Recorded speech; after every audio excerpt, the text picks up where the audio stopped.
question number 2 मोहसे का exercise 12.2 की question number 2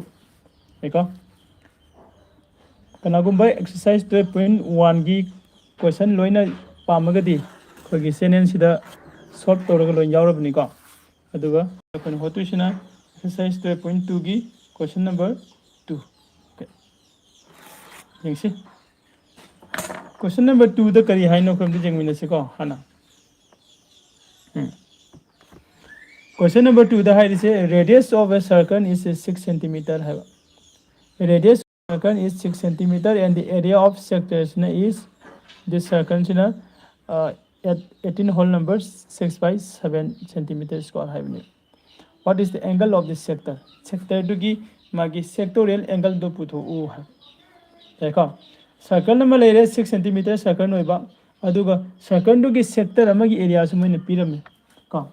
circle दुगी सेक्टर दी कनो से एरिया दसु पिरमे अदुगा पुथो वाइसिना एंगल पुथो हाइबने देखो अदुदि आई फुल सर्कल दी ड्रॉ तौरोगे जे पुनुमाइ के खतम अमा पुरके को सुम ड्रॉ तौस फुल सर्कल दी ड्रॉ तौरोगे सिन सुम ड्रॉ तौरोगे को हाइदि हाफ तो इना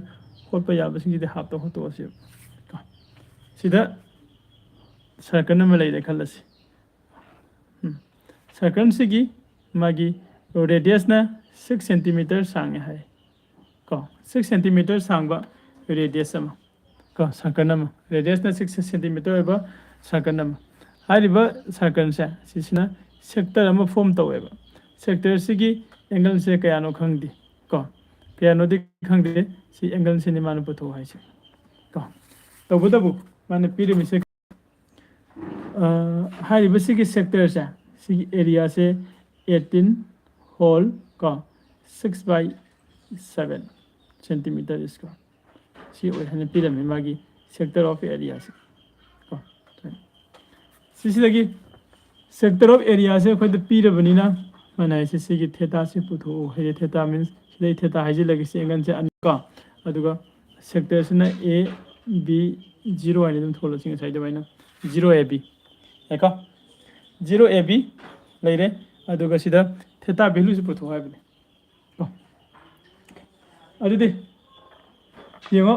अखोइने एरिया ऑफ सेक्टर की फॉर्मूला से को एरिया ऑफ सेक्टर की फॉर्मूला सिदा मसा को पुथो की एरिया ऑफ सेक्टर की फॉर्मूला दो 1/2 अदुगा RS हाइबने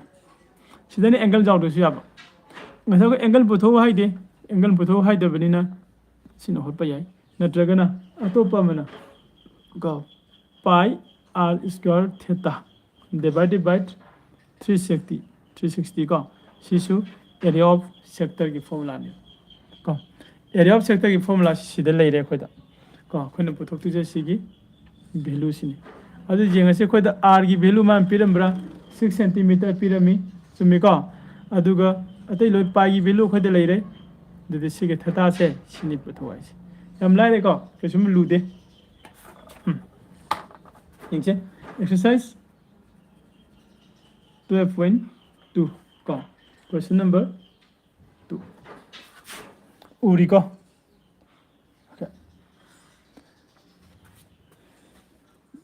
as given हाइबदि question the पिरम से अखोय करि कइनो हनु जेंगसी as given को रेडियस हाइबदि r दो रेडियस r से इक्वल टू 6 cm हनु पिरम मान हेको अदि मथंग द करि पिरम मले यंगो ए पेंसिल से अंद इटके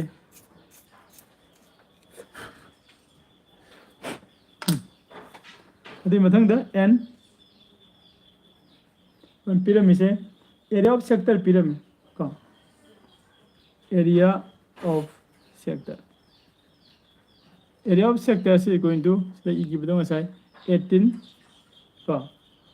ओ सॉरी 18 होल नंबर है तो बनी 1/18 इथो करे 18 होल नंबर का 6/7 है को 18 होल नंबर अदुगा 6/7 सेंटीमीटर स्क्वायर है ना एरिया ऑफ सेक्टर से साइन पिरमी को अदुदि हाइदे बसिगी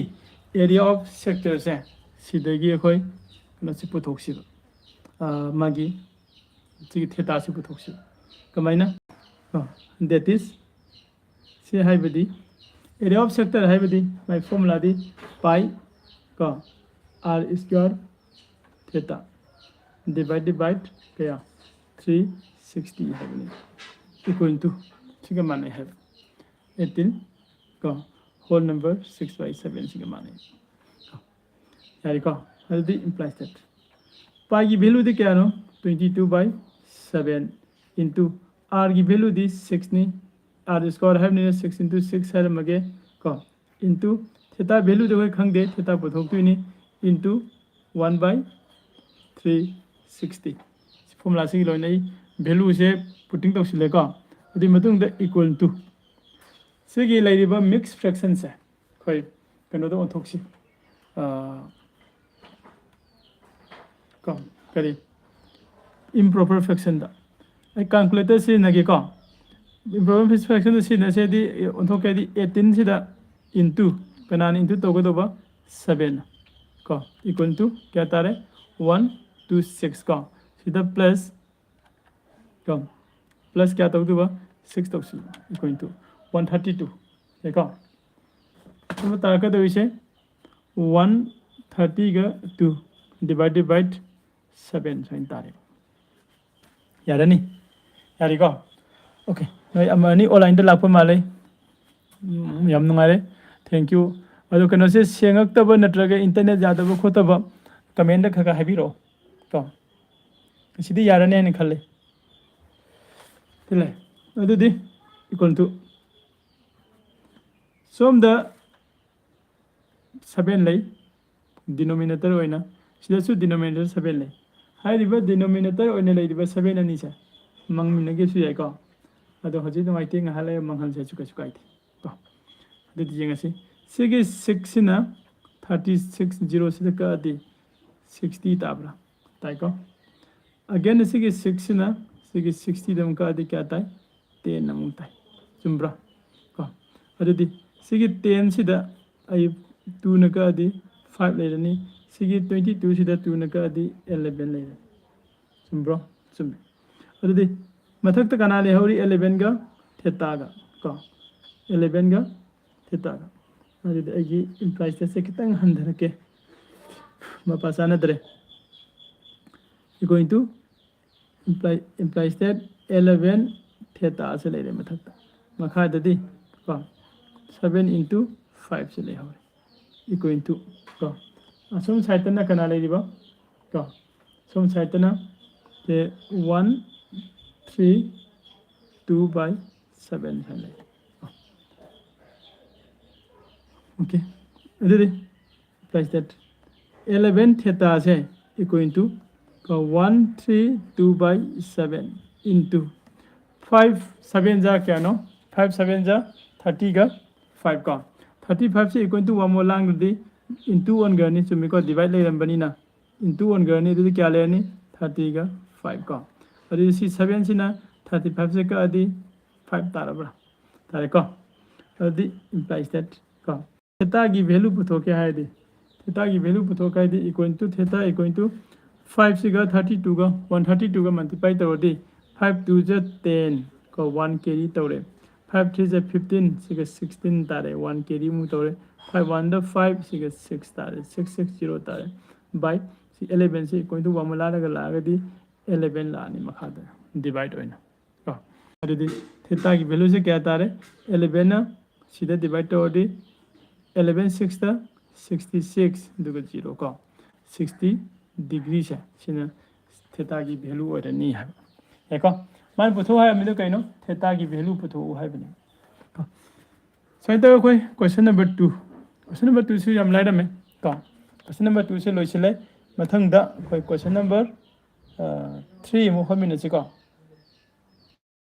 क्वेश्चन नंबर 3 होलसे